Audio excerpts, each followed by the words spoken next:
The take is that the just concluded election was poorly done, poorly handled, obviously manipulated, obviously compromised. There's no question about that. That the Electoral Act of 2022 makes it clear in several sections that you must upload results from the polling units. And there are about 127,974 polling units in Nigeria. The constitutional requirement is that you must upload results from these polling units. But what we saw was INEC resorting to manual, mutilating results, shutting down their portal for over 24 hours, during which time all the doctoring and surgical operations had taken place. The election was therefore not fair, it was not transparent, it was not genuine, it was not credible. And so the emergent president-elect is going to carry a very strong, heavy burden of legitimacy and lack of it on his neck like an albatross. It doesn't require even demonstrations or protests on the streets to drive home this point. The issue is a moral burden on him. And not only that, it is clear from the provisions of the Constitution,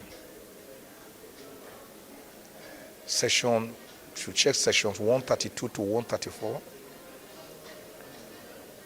that the winner of the presidential election must not only win plurality of the votes, that is the most number of votes, he must also win 25% in each of at least 2/3 of the Nigerian states and the Federal Capital Territory. What does that mean?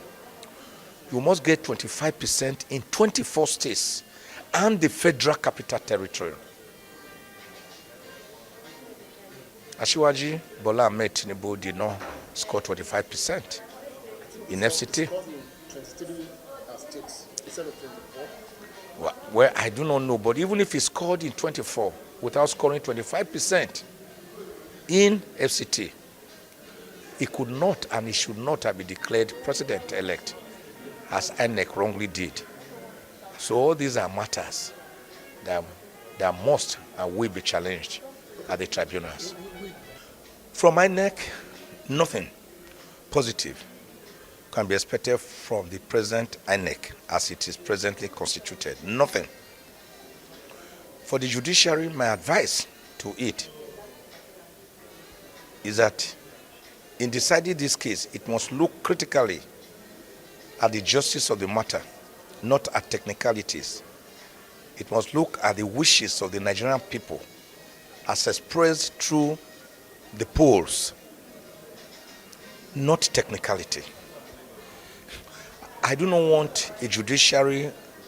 I have already said many times that Nigeria does not operate democracy, which was a word coined or defined by Abraham Lincoln, a former American president, on the 19th of November, 1863, that we do not operate democracy, but we operate many crises which are not demo.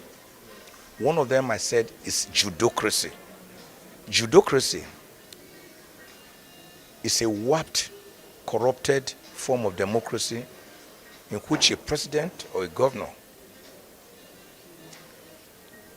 is put up through a fundamentally flawed process which did not represent the will of the people, and then the people quarrel and they go before the judiciary, and the judiciary midwives, incubates and delivers a president or a governor or a senator for the people, probably against the wish of the people. I call it judocracy. I've also extracted and formulated what you call electionocracy. Electionocracy is another crazy by which Nigerians every 4 years go through the rituals of going for elections or selection, like has just happened, and I will still continue on the 11th. And after that, the governor or president uses the first 1 year studying the system, going around to thank the people. The second year to do one or two little things, including roads that will be washed up after the first rainfall. Then starts from the third year for campaigning secretly, and from the fourth year from openly campaigning. So democracy dividends would not have come to the people. Then executocracy is that when that president or governor now comes to office, instead of making laws for the peace, order, and good government of Nigeria, as is provided for in Section 5 of the Constitution, he goes about terrorizing other arms of government, impoverishing the people, enthroning corruption, insecurity, and economic deficiency. That is executocracy. Then finally we have legislatocracy, which is another crazy, by which the legislature, rather than make laws for the order, good governance, and peace of Nigeria, they make laws for their pockets. They pad up budgets. They use their oversight functions to blackmail members of the executive, to pad up budgets so that they can have their own. And then they give them what you call constituency projects, which are monies they put in their pockets, never for their constituency. By the way, what is the business of a lawmaker with attracting constituency projects for his people? That's the job of the executive. A lawmaker is to make laws. Simple. So until we change this mindset, this analog way of doing things, we can't go forward.